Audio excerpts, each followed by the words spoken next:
Battle of the Challenges podcast with Vincent Cloud and David Lauer. This is part 2, or just, the next episode. Yeah, they aired the same night. So we cut to Kellyanne doing yoga, something that she does best at, and Banana's doing something that he does best at, being funny for the most part, I guess, in a kind of like frat boyish type of way. Yeah, it's this tried and true. Banana's just kind of like whatever, but you know who doesn't really care for this at all? Abe. Abe's like, that son of a bitch. Like, he's so fucking fake, and I can't stand him. Every time I hear his name, even in the real world, it makes my blood boil. That's what he's talking about. Oh yeah, he hates bananas. Yeah.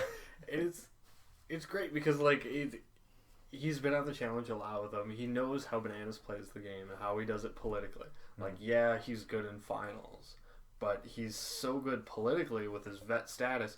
And he does that by being like, he lies, he cheats, he steals, like whatever. Bananas, he'll do what he needs to do to self-preserve. And Abe sees that and how he can be a backstabber. He'll get people in his alliance, Bananas will, and then he'll just sell them down the river. He's headed up to here with John. John, yes, because he won't even dignify the nickname of Bananas. It's so awesome. Won't even acknowledge it. It's amazing. So he just calls him John. I love it.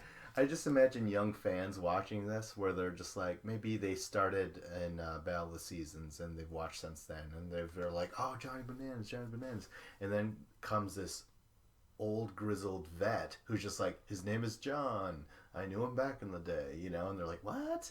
You know what I mean? And he's just like, no, I'm not going to call him this, It's just like maybe some diva coming up and she's like, I will not call Lady Gaga Lady Gaga. Her name is Tiffany. You know what I mean? She's lame as shit.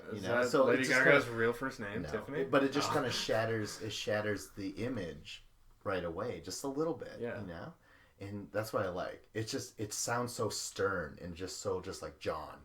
And it's not fun at all. And it's weird. It's kind of like, I see both sides of it, because like if someone wants to be acknowledged by a certain name, if they want to be known as like Dick instead of Richard, or Bob instead of Robert. Yeah.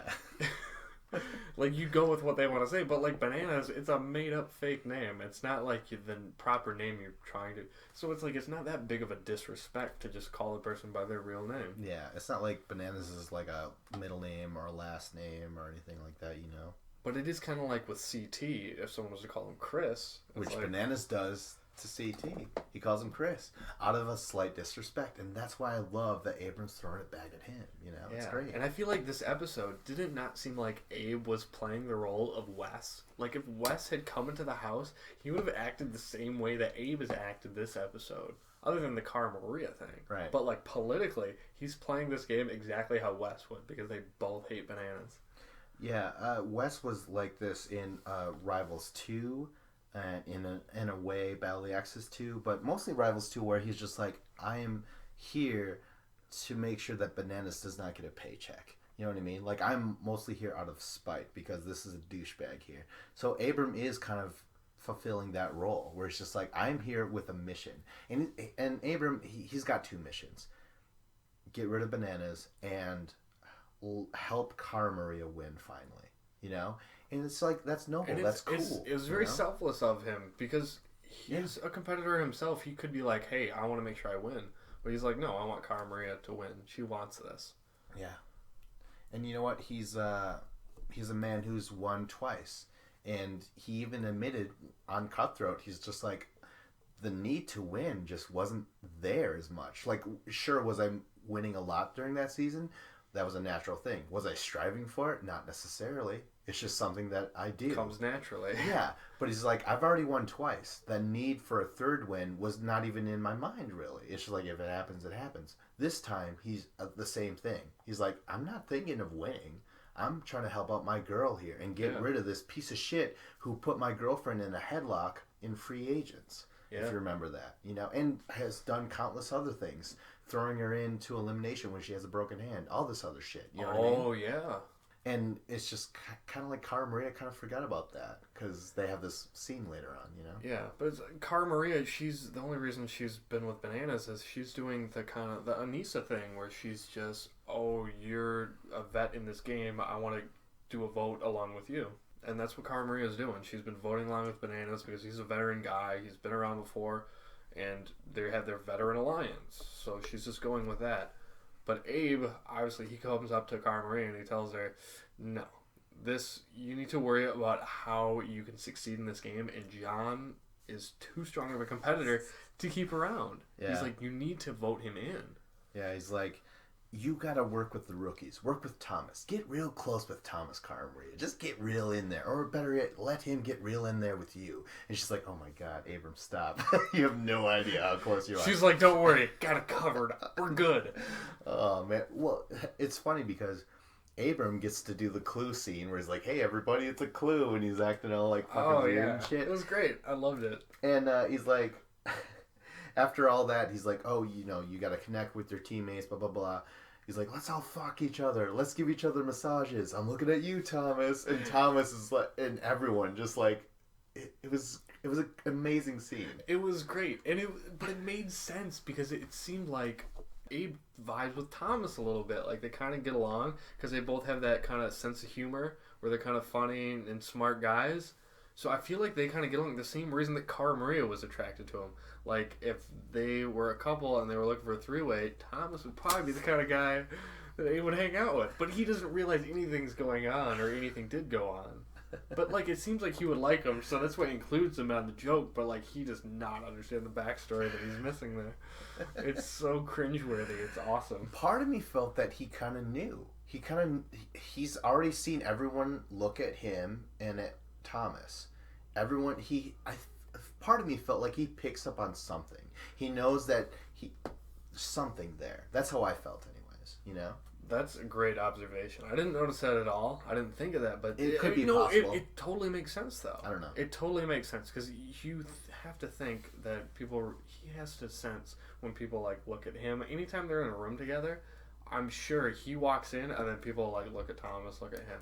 Yeah, he's not stupid. I mean, he's crazy, but he's still aware of his surroundings.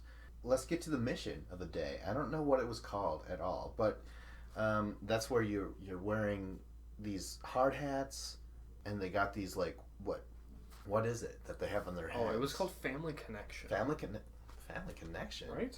Was it? Okay. That's what I have written down. That's fine because none of these titles match the missions. It is called Family Connection. Okay. All right. Which they have to connect those boards on their heads. It honestly, that name doesn't really make any sense. Yank a chain so a ball will land, and you guys have to kind of keep your heads together, or the piece of plywood together. Bring it over across the beach and dump it into a basket. You have 20 balls. You have to do in 10 minutes. I really loved this mission. I thought it was great. It seemed like it was something we had seen before, but a little bit of a different twist on it. Something familiar yet different, and it's a great team game. When you have two large teams, this game is awesome to watch. Like if it's just you have two people teams, you can't really do this. But when you have a large group, and the way you could see the red team, the way they played so well, everyone was doing a job. They had different teams of three, and they would let the ball in, and they would pin it together and move it together, and everybody was participating. When you saw them dropping balls in, you saw Brianna was dropping balls in, Rihanna was dropping balls in. They were all part of the team and all working together. And blue team, like they're just kind of talking over each other. A lot of people want to be the leader, but they have no leadership skills really. There's something else I would like to say about the blue team. Okay. Or actually, no, about the red team. All right. Because Abe, before this started, he said, I trust 99% of my team, so we're going to do great. And then they asked, they're like, wait, who's the 1%? And he's like, John. He doesn't trust Bananas. And it was a great line because it was just like a weird thing to say, I trust 99% of my team. Yeah, I like it. Abram's just so fucking... Because he's already talked about how he doesn't like Bananas, so he's like, hey, this is another chance I'll be able to talk about how I don't like him. And say the word John again. It's going, the mission's going blue, just cannot get it together. They're really slow to kind of come up with a strategy, although the answer is literally across the beach on the red team. Just copy them, you know? Like, that's a perfectly fine tactic. There's no shame in that, really. But they're taking too long to do it. They finally get a rhythm going and shit, but... And, like... Red team, they have Bananas, who is gifted for this stuff. He does always find this solution. Abram, he's a natural leader. He can command a team. And so with those two on one team, forget about it. They never had a chance. Yeah, and like Carmaria, she's like, these boards are heavy, but it's all good. I lift, bro. I lift, bro. I lift, bro. It's good. Like, that line by Carmaria was so fucking hilarious. I loved it. It was absolute gold. Yeah, I mean, she's It's fucking getting heavy. shredded. It's all good. Yeah, Lift, part bro. of it's part of a character that she's fucking, chiseled, Yeah. Yeah. I mean, she's completely ripped. She's totally jacked. Like, we've seen, like, a lot of male competitors, you'll see in, like, earlier seasons. Like, if you go back 10 years, you'll see people who are really skinny, and then they'll build up and they'll get stronger and stronger. Carmaria is a female version of that. She's gotten stronger and stronger, and, like, you do not want to go into a pit against Carmaria. No. She's intimidating how strong she is. Yeah. So, anyways, red team's doing well. They're gonna win. They win, actually, 18 to 14. Mm-hmm. Abe says, I do hate John, but like working with him obviously is good. Yeah, that's the one time he can put up with him because he's good. He's a good competitor. Blue team, they have yet to win at all. Yeah, so they have to vote someone in again. Yeah. All right, so let's get to the blue deliberation. It's a female duel day. It's a female elimination day, and Kellyanne, she volunteers. She's like, I'll go in, and to me, it fits her character. She's a little nutcase, She's capable. She's not scared necessarily. She's like, I'll just go in. But Nani's like, it's a cop-out. What did you think of that decision? Why do you think she made that decision?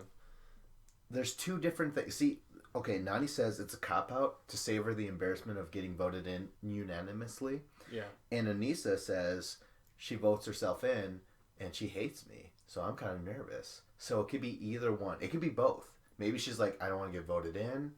I'm a vet at this point. I'm a fan favorite. Mitch told me so. I want to go against Anissa. And Anissa herself... Anissa think, she thinks she's going to get voted in.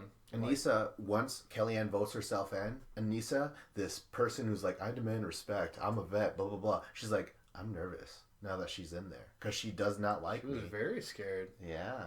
She does not want to go in ever. I relish those moments where the facade of Anissa being like, I am this and I am that, I'm a fucking goddess and shit, it melts away, and she's like, oh my god, I'm nervous. Kellyanne, who I talk shit to at the bar, now she wants to come at me. I'm nervous. Ugh. And why the hell is she nervous? Kellyanne is just like a tiny little person. Anissa should be able to squash her. She should be like Brock Lesnar to a little short guy, to like not even afraid. But, like, I think Kellyanne, her volunteering to go in, that is admitting defeat. Like, it's admitting that you're going to go in regardless. Like, whether you get voted in or the other team's going to vote you in. I think that there are certain challengers, like Abram, like his brother, who are just like, I'll go in. I'm fine with it. Let's cut to Vince and Bananas talking to Anthony. Anthony, who, of course, is Kellyanne's bloodline. And he's just like, well, words on the street is that Kellyanne voted herself in. Now, basically, Bananas says, well, I can't vote in Anissa because she saved us in the previous episode by not siding with the rookies. So I can't vote her in. And he also says he won't vote in Nani. Yeah, he did say that. Lock that down and bring that up later. Let's remember that. He said he's not going to vote for Nani either, and it's like they're all vets and they've known each other and they're friends, I guess. So it makes sense. So now we get to the red deliberation, and their deliberation is outside in the sun on the lawn, and it's fantastic. Abe is just like, all right, so Kellyanne volunteered herself. Who do we have left? And they say it's Jenna and Nani and Anissa. Those are the three other girls. And Abe is talking to the confessional. Is like, I want to get rid of John, so we're gonna cut his legs out from under him, and that's Nani. This is Abe's first deliberation. He's like, it's Nani. And Nicole, who usually gives like, oh fuck you and shit like that, trying to get in people's faces. She's like, she doesn't say anything. I think Abram legitimately scares Nicole. Nicole doesn't throw a fit. That's what I'm getting at. Like, did you notice that? Yeah, she completely just kind of took it and was like, okay. I think she was shocked by it, but I think she knows her role, as Nani likes to say, because Nicole realizes, hey, I'm a rookie, and this vet Abe is here, and he just came in, and he seems to know what the hell he's doing. He says that Nicole knew her role, and she didn't say a damn thing. When Dario was voting in for Nani in the previous episode, Nicole's like, oh, so you're going to vote me in basically, huh? And she started some shit with Dario. She does not say a peep when Abram says this. And the rest of the team, they're just like, all right, yeah, Nani. They're all saying Nani and shit. Because the way the rest of the team is looking at it is Nani was a good competitor. Like, Abe wants to get rid of Nani because Nani is the support legs to Bananas. But the rest of the team is like, Nani's a really good girl, like, for their team. And if we were to lose Nicole, that's not a big loss for our team. So it makes sense. Like, yeah, we'll lose Nicole, but they'll lose Nani, who's a vet, and she's really good in missions compared to Nicole. Anthony brings this up for a second. He's like, Kellyanne said that she wants Anissa in there. She's like, I want to do this personally. It's basically, again, Robin and Anissa. How they got in a drunken fight, and then later on it would spill into the elimination voting. Where it all seems conveniently contrived somehow. So Anthony's just like, follow the script, people. But they're just like, Abe, he's got pull. We're going to vote in Nani. Bananas is like, it's true. What am I going to do? So I'm not going to say anything. I don't have a choice but to vote in Nani. And yeah, Bananas, he seemed completely shocked. He's like, this deliberation didn't go the way he thought it was going to go at all. Like, he just... How did he think it was going to go? Who did he think they were going to vote in? Jenna again, apparently, because she's gone in twice before. That's not sound logic, thinking? And to me, I might not care for Bananas, but he should be smarter than that. Exactly. How did he think this was going to pan out necessarily? Yeah, what other way was he thinking? Because it would obviously... he let everyone else talk around him, and he did not step up or, be vocal in any way. No. And he's even said later in this episode, oh, losing Nani is not a huge deal. It's not the worst thing ever for me. When it's another misjudgment on his part, because it is a big deal. He can't afford to lose Nani and Anissa. Those are both, he should have done more to try and get rid of Jenna. Yeah. Again, just like Nicole, he doesn't say a peep. He says, well, I guess it's just going to be between those two, and he doesn't say anything. I'll throw this in right away. Bananas, back in the day, back in Battle of the Exes 2, the previous season, he made this whole stink about, if you're in an alliance, not only do you not utter the name, but you stick your neck out socially, politically, and fight for that person in your alliance. He's not doing this again with Nani. He's not. So let's get to the actual deliberation when TJ shows up, and Bananas has to start the deliberation. He's like, Nani. My vote is for Nani. And everyone's shocked about it. Everyone's just like, what? He hooks up with her. He's, they're friends in real life and stuff. And Abe's laughing his ass off. He's like, he didn't even defend Nani's vote. Who does that, Do you think this made him a bad friend and a guy who can't be trusted? Or do you think it was the right choice by Bananas? He was trying to look like, oh, I'm not connected to Nani. I'm not going to go against the grain. Yet, he showed that there's no alliance with anyone. Who is he aligned with necessarily? But it's not necessarily just about an alliance, because if you know the numbers, we've talked about it, how this is a voting game where you're just voting people out based on numbers. So if he knows Nani is going to go in, why waste your vote on something that's going to show an alliance that's not in power necessarily, or not going to win this vote at least. All right. So to me, Bananas kind of played it right, because you know what, she was going to get voted in anyways. I mean, he could have thrown his vote towards Jenna, but if he's going to do that for Jenna, he knows it's not going to work, and then it's just going to make him seem divided and somehow separate. Right. Because the way you vote, that kind of defines you and what side you're on, and people always look at that.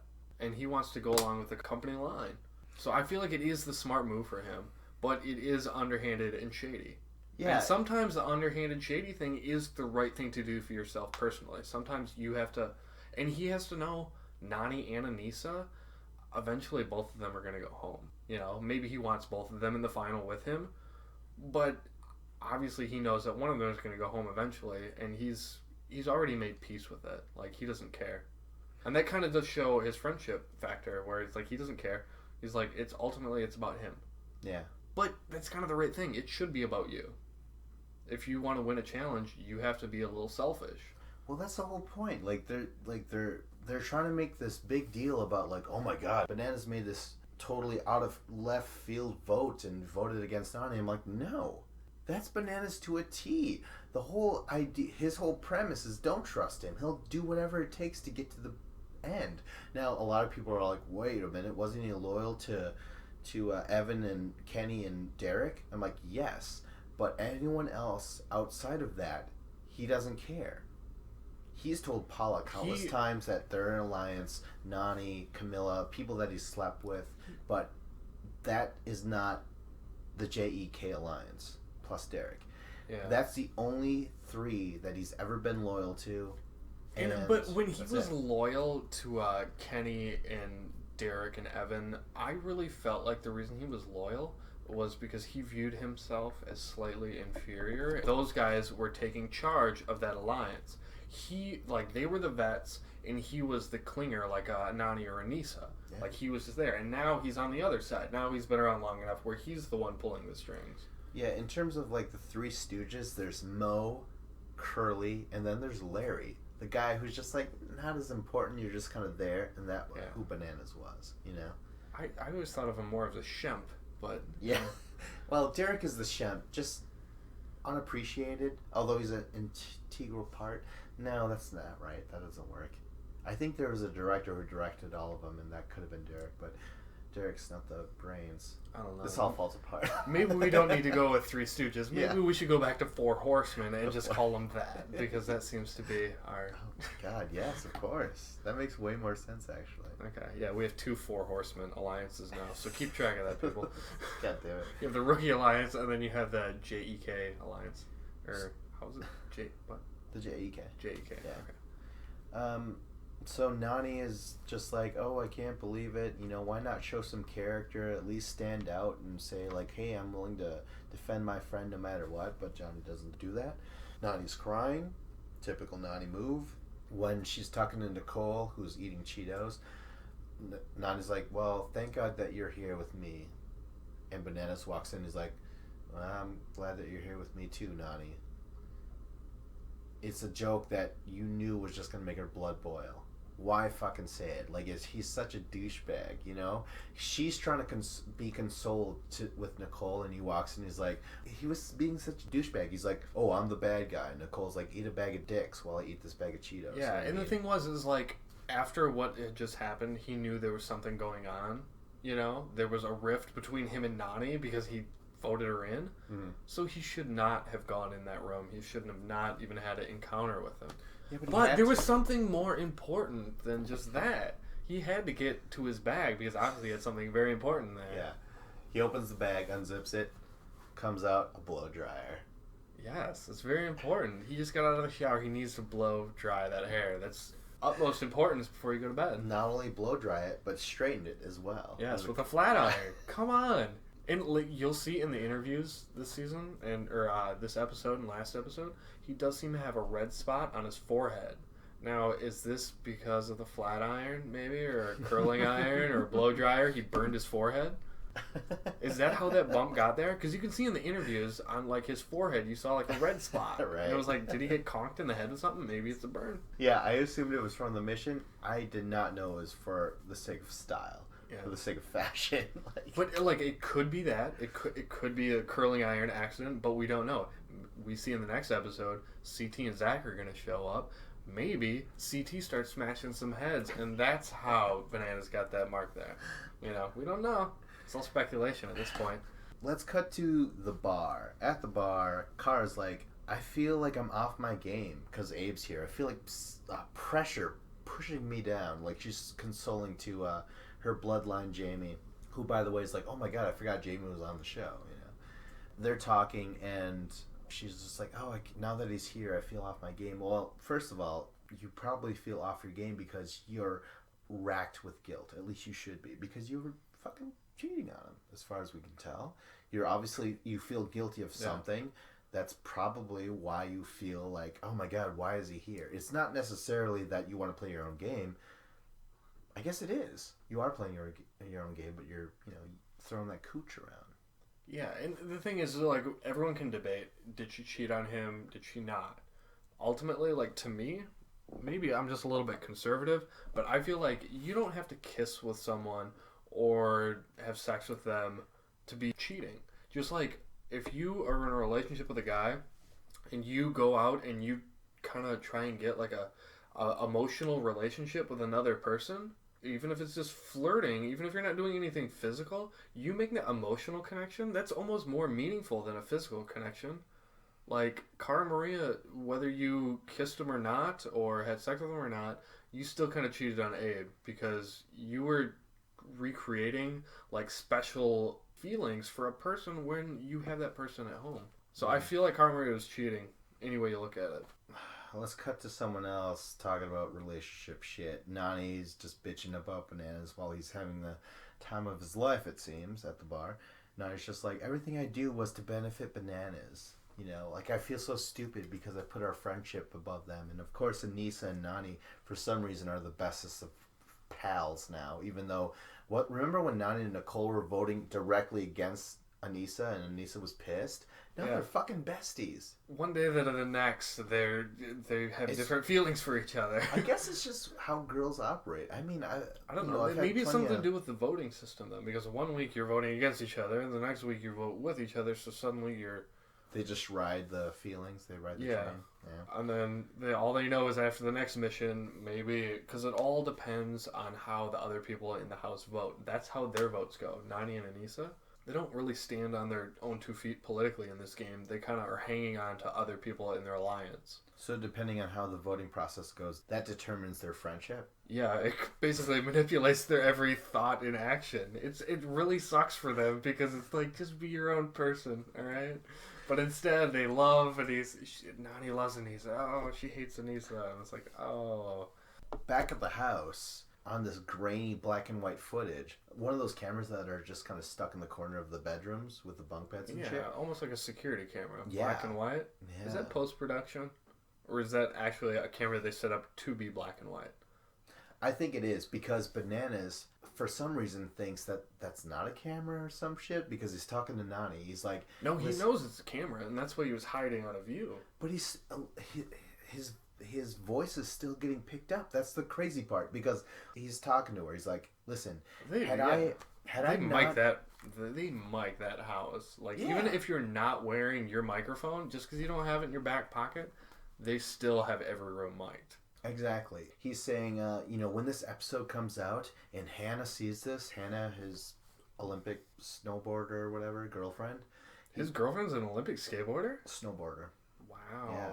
He's like, when this episode comes out and she sees that I was the only person that stood up for you in that vote, that's going to be trouble.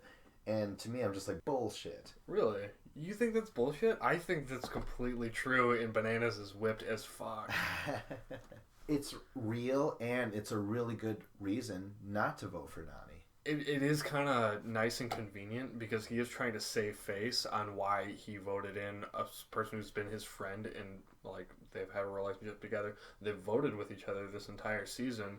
He is just coming up with a reason, like, but ultimately the reason he voted that way was just because Nani was going to get voted in anyways, and he wanted to stay in line with that vote and not seem like he was different. But politically, he didn't want to be straying from the norm, because he still thinks at this point, we have Cara Maria and Abe and Thomas, that whole situation, or we're just, later in the episode, he talks about how that's going to influence votes. So he doesn't even care about Nani going. He's like, oh, I got this in the bag. Politically, Bananas thinks he's in the zone. He says, what does he say? I don't want this to become a storyline. I don't want Anna to get mad about this. And Bananas, to me, he's a 5-time winner, because a big part of him is that he's sly. He realizes what is the best thing to do, how to manipulate the show into getting what he wants, to win, to save face, anything. Because this is displayed right here and now. as soon as cameras show up with Nicole, you could hear Nani saying like, "Oh, cameras are going, run away, bananas," like you always do, and he does take off because Nicole shows up, and now it's not the black and white grainy footage; it's the actual colored cameras. She's talking to Nicole. She's like, "Yeah, Bananas is a douchebag." Bananas literally took off from the cameras. Yeah, he was hiding. First, he's hiding in the corner, out of the sight of the one camera up in the corner, like the security one. And then once the actual people with cameras come in, he's out the door. Yeah. He's just but he knows paparazzi. He's already caught on tape. So it's like, I don't understand what you're doing. Like, unless you're having, as we all know, the bathroom is the only safe place. If this conversation's not happening in the bathroom, it shouldn't be happening. And he knows that a lot of people, you know, they get captured going to the bathroom together. You are already assumed that you guys hooked up. Oh, yeah. It's the unwritten rule. Yeah. Like, if you need help to wipe, no, it's... no one's buying that excuse. All right, so finally, let's get to the pit. It's Nani versus Kellyanne, and it's called Ring My Bell. Generic as shit title for what it is. TJ's like, there's mattresses there in the pit. And I'm like, that's not a fucking mattress. Is that actually call it a mattress? Yeah, they call them mattresses. Yeah. I mean, I don't know. Maybe if you're in like Vietnam or something, and that would be like the version of a king size mattress. You know, it's 3 inches thick of foam. He's like, these Posturepedics here, you push them, they ring the bell. You gotta do it 50 times. Wind sprints, basically. Yeah, right? And this is a crazy, like, physical exertion, balls out, like, total endurance mission. Right away, I noticed during deliberation, Nani's actually taller than Kellyanne. So right away, I'm like, oh my god, Nani has a better chance at this. She's got longer legs. Longer legs. However, Nani's a smoker. We saw that with Dario and all them. They were talking, you know, the Nani dance move where it's, you know, the 2 fingers with a cigarette between it up to the mouth and away. Nani's dance move. It was so funny. But that, little did we know that it was foreshadowing to it. And so they're about to start, and Kellyanne is like... I know. Everyone's Kellyanne, she volunteers to go in. And then once she gets to the pit... I don't appreciate this, Kellyanne. Suddenly, she's building in an excuse as to why she... Like, whether the chest cold is real or not, you don't say that in front of a camera. Because you're making an excuse for yourself to lose. And that's what Kellyanne was doing. She was like, I got a chest cold. Oh, coughing. She said she's not confident. And It's like, really? You're making excuses? It totally took me by surprise. Once TJ explained the rules 50 times back and forth, I'm like, oh, Nani smokes cigarettes. Kellyanne does yoga. I'm like, Kellyanne, in an endurance thing, she's going to outlast Nani. That was my first reaction. Okay. And then I see Kellyanne acting like this, like, she's afraid, she's coughing, and she's like, oh, I'm not confident. She's the underdog. Yeah. She said that before. She's like, did. Anissa doesn't like me because I'm the underdog. Which Yeah. I thought, in no way are you an underdog, other than you're calling yourself that, and the fact that you're a fan favorite. So she's, like, acknowledging she's a fan favorite. She's an underdog. Out of everyone who's kind of being meta about being on a show, it's her. I'm a big fan of Kellyanne, but I didn't appreciate her, like, saying, like, the fan favorite stuff. I was like, no, Kellyanne. I'm like, a real underdog and fan favorite wouldn't say that stuff aloud. Because once you acknowledge that, then it's like, well, okay, now you're self-aware, so are you really? Alright, so the pit starts.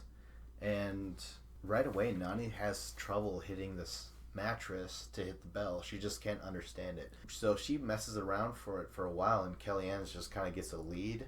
You know, eventually Nani figures it out. Yeah, she got one ahead, and then it seemed like Kellyanne would hit her bell, and then Nani would hit hers, but it would be like Kellyanne was one ahead.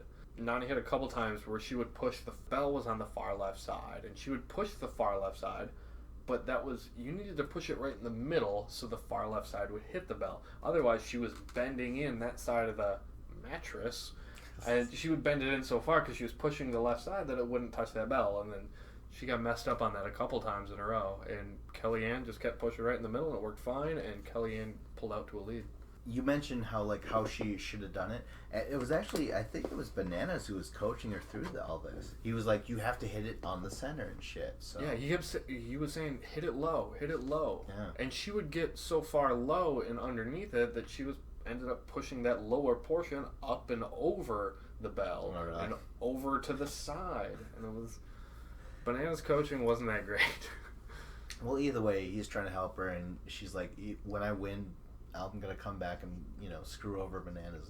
It doesn't matter to me. This is all like, Bananas is fake as shit, cheering on someone who he doesn't want to come back. Anyways, he even said that. It's just all about putting on this fake facade.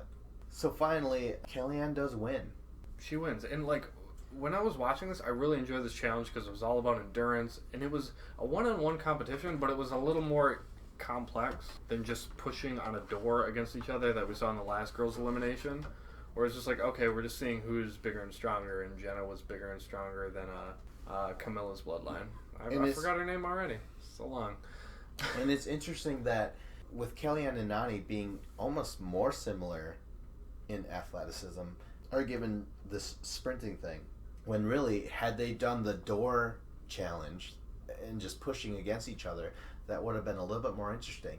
And had you put Jenna versus Larissa, Camilla's bloodline, in the running thing, who knows, maybe that would have been different. Yeah, that's completely true. We could have had different outcomes for both of these. Yeah. That's definitely true, because, Jenna, if she's going against Larissa in an endurance thing, I don't know how much endurance Jenna has. I remember, last season on the final, Jay is running and Jenna's kind of just walking through the farmland. And he's like, come on, run faster. I don't know. Maybe Jenna's been doing some cardio with Zach, but even Zach has a history of not doing cardio. So, who knows how good she would have done it. But I really liked it, just the fact that it was 50 times back and forth. It was this is going to be a long elimination. It's going to be grueling. Yeah. When you're done with this, you're going to go back to the house and you're going to be sore and you're going to be exhausted. And we don't see that every time someone goes into an elimination. But it's appreciative. If you have two guys going against each other and they're wrestling, pole wrestle, it's amazing because it takes so much out of you physically. And I felt like this was really good. It was an endurance thing. So anyways, Kellyanne wins. Nany's out. And to me, I'm still not surprised, cough or not. I figured Nany wouldn't win because Nany's not good at eliminations. In fact, I can't remember the one time she's ever won. She's won Exiles with Johnny, but she lost 2 times in Battle of the Exes 2. She never went into a single elimination on free agents. She was able to get to the end, And I feel like that's where people thought that Nany was worthy of stardom, Yeah, and the thing is she has built up a reputation for being good in the missions. She doesn't screw up in the missions. So because she doesn't screw up in the missions, people just assume she would be good in an elimination. But she didn't win a single mission this season. Even if you don't win, you can still look good on your team and be yeah, it was valuable. I wasn't the reason we lost. Right. Because a lot of people can kind of be that chameleon and just change to their surroundings, adapt, be a good team player, and not let their team down. But when it's one-on-one, you aren't really the fastest or the strongest or the best in shape. And that's what it was for Nany, because Kellyanne, she does yoga all the time. She doesn't smoke cigarettes. Nany, that's immediately what I thought at the beginning. I was like, oh, Nany smokes cigarettes. You got to run it 50 times. She's not going to be able to hang. Kellyanne's more than yoga. I'll just throw that out there. She was a good competitor in the Ruins. She went into a bunch of eliminations, and she got to the final. She ran a damn good final. And she was really she was the reason her team lost, but she was good prior to that. God, whatever. So she doesn't have good balance, but that was before she started yoga. Now she would have great balance. So anyways, Nany, Nicole are gone. Rivals 3 alert, they're going to be back next season. Nicole with Dario, which is a weak-ass partnership. And even worse, Nany with Wes. I just feel bad for Wes because I don't have any faith in Nany's capabilities whatsoever. I mean, maybe producers are like, holy shit, maybe Bananas will take it easy on Wes because he's with Nany. But no, we just saw. It was just displayed that Bananas doesn't give a shit about Nany. But won't it be enjoyable to watch Nany on Wes's team? Because Wes is going to be leading that team and be like, we're voting against Bananas. And then Nany is going to be full on against Bananas. Because we've always seen her just crawling after him like a puppy, just oh, I'll do as you say. I like you, Johnny. With Wes, at least it'll have that dynamic where, she's going to be going against Bananas from the start. It's true, I suppose, because when I think about it now, Teresa was in Bananas' camp until Battle of the Exes 2, and that's when she kind of woken up to that, so, yeah. Wes is very persuasive. Back at the house, Anthony goes back to Bananas again. Kellyanne's Bloodline, who they're not working together on the same team. They are divided clearly, Anthony and Kellyanne. Oh, yeah. So Anthony goes up to Bananas, is like, I don't like the words on the streets. Everyone's turning it against you. And Bananas is like, trust me, man. It takes a lot to get rid of me. Did you watch Battle of the Exes 2? They had to get rid of me twice. You know? Like. Oh, that's very true. It is. It's very hard to get rid of Bananas. You know, Bananas is like, hey, all my Alliance members are gone. Let's look over the last couple of episodes. He's lost Leroy. Yeah. And then he's lost Nani. Yeah. And plus he's lost Camilla. Yeah. So that's 3. That's 3 people from his alliance are gone. But the thing that was weird is that just like 2 seconds prior to this scene, they show Bananas saying, well, Nani's gone, but that doesn't really... It's... Her going home isn't really bad for me. Like, it's good for me. Like, he was fine with it. Yeah. But then the next immediate scene, he's like, well, yeah, now the numbers aren't that good. So it was like, what are you talking about, Bananas? Like, you just said it was okay that Nani's gone and you don't care. But now you're obviously saying, oh, it does matter because you realize, oh, it's Nani, Leroy, Camilla. Your alliance is crumbling. And everyone smells it. Anthony's telling them about it now. It's like, hey. Well, that's the thing. Bananas is just reduced to a bunch of sound bites. He's almost like Anissa, where he's just saying things for the sake of saying it. If it'll serve the storyline or enhance some sort of storyline. I mean, Bananas has been involved in this game so much that he is so meta, he's so ingrained in it, where he's legitimately telling Nani, this is a storyline. You know, we can't have this happen. But yet what he's doing isn't making any sense. The only people that have alliance outside of me is Abram, Car Maria, and Thomas. And I'm going to split that up. I'm going to tell Abram that Car's been fucking around with Thomas. And that's where it ends. He's like, I'm going to light that fuse. It really didn't make any sense because Bananas is a guy who's like, winning is the top priority. However, he's self-sabotaging himself this season. It's fucking bizarre. It does. How is he self-sabotaging himself? I don't know what you mean. Because Kara, as far as he can tell, he doesn't know that Abram and Car Maria are voting against him. As far as, I don't know, to me, I felt like Car Maria picked Bananas first, that first pick on the team voting and shit. I don't know why he wants to stir up the pot. It doesn't make any sense. How does it benefit him outside of just like lighting a house on fire and sitting there and watching it burn? You know what I mean? How does it benefit him? Because Anthony just told him, hey, the numbers, like everyone seems to want to get rid of you. And he knows that that has to be coming from Abram and Car Maria. Like if the numbers are going against him, Bananas has to know, hey, it's coming from Abram, it's coming from Car Maria and Thomas. So he's like, if I can break that apart, make them have to choose sides, he knows he can split the votes. Like, it's his only chance. The only way I saw it was him basically doing the politician thing or the media thing where they're like, this is a bad situation, this is a bad issue, very serious issue, but let's distract them with something else, like a different war. Let's see Abram get pissed at Thomas more than he's pissed off at me. Maybe for some reason Bananas like, I have a feeling he's calling me John, he's pissed off at me, you know? I don't want him to go psycho on me, I want him to go psycho on Thomas. Take the spotlight off of me. Maybe Bananas is like, for the first time ever, I don't want people thinking about me, I want people thinking about Thomas. Bananas is on an island now, and you know, because Abe chopped his legs off, chopped off his support legs, and Bananas, this is the next move he has. He needs to try and sabotage even Car Maria and Thomas. Or like a chicken, when you cut off its head, it just flails around wildly. Bananas is making all these crazy fucking moves and has all these crazy ideas. All of a sudden, I guess he's kind of interesting, just like how he was interesting in Free Agents, whereas like he was the victim, everyone's gunning for him, and rightfully so. So he's relevant now because of Abram's anger for him, for John, you know. Yeah. So because Abe came in and he acted like Wes, and he's like, I'm taking down Banana, and this is how it's gonna go. And Abe, everything he wanted to happen this episode happened. Like, it all went to his plan. It's like he's got nothing left now. So maybe now he's just like kamikaze pilot. He's like, Banana's just like wildly spraying bullets all over the place, just like, I don't know who to trust, you know, shit like that. So I think that's the end. I don't know. Yeah, that was the end of the episode. These 2 episodes really went together well because it made me like nostalgic for like, yes, this is what I love about the challenge.